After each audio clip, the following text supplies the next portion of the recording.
मकर संक्रांति 14 जनवरी और 15 जनवरी को मनाया जाता है।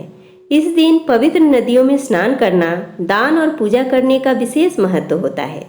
शास्त्र के अनुसार इस दिन सूर्य देवता दक्षिणायन से उत्तरायण की ओर प्रस्थान करते हैं। सूर्य का धनु राशि से मकर राशि में प्रवेश करने के कारण इस दिन को मकर संक्रांति कहा जाता है। हिंदू धर्मशास्त्र के अनुसार इस दिन खरमास समाप्त हो जाता है और सभी शुभ कार्य प्रारंभ हो जाते हैं। मकर संक्रांति को लेकर कई सारी कथाएं प्रचलित है। कुछ कथा के अनुसार इसी दिन सूर्य देवता अपने पुत्र शनि देव को मनाने के लिए उनके घर जाते हैं। मकर संक्रांति के कथा के अनुसार एक बार राजा सागर ने अश्वमेध यज्ञ का अनुष्ठान किया और उस अनुष्ठान में अपने घोड़े को विश्व विजयी के लिए खुला छोड़ दिया। तब इंद्रदेव ने उस अश्व को छल कर कुपिल मुनि के आश्रम में बांध दिया। यह बात जब राजा सागर ने जानी तो वह कुपिल मुनि के आश्रम 60,000 पुत्र युद्ध को लेकर वहां पहुंच गए। यह सब देखकर कुपिल मुनि को क्रोध आ गया और उन्होंने सभी को श्राप देकर भस्म कर दिया।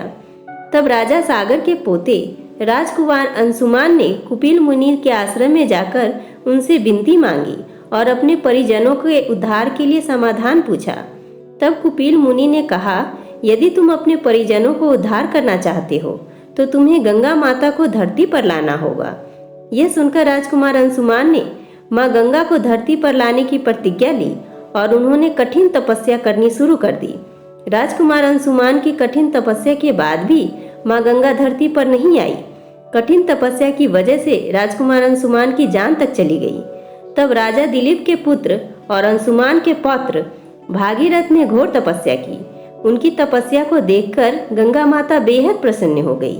यदि गंगा माता स्वर्ग से सीधे धरती पर आती तो धरती पर प्रलय हो जाता। गंगा माता को बांधकर रखने की क्षमता सिर्फ भोलेनाथ में थी। इस वजह से भागीरथ ने भोलेनाथ को प्रसन्न करने के लिए तपस्या करनी शुरू कर दी। भागीरथ की तपस्या को देखकर भगवान शिव प्रसन्न हो गए और भागीरथ को मनवांछित वर मांगने को कहा। तब भागीरथ ने भोलेनाथ से गंगा माता को अपने जटा में बांधकर धरती पर धीरे धीरे प्रवाहित करने की विनती की। तब भोलेनाथ ने भागीरथ की यह इच्छा पूर्ण की।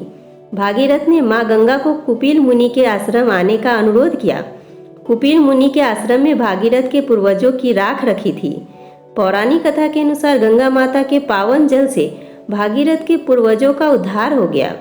भागीरथ के पूर्वजों का उद्धार करने के बाद गंगा माता सागर में जाकर मिल गई।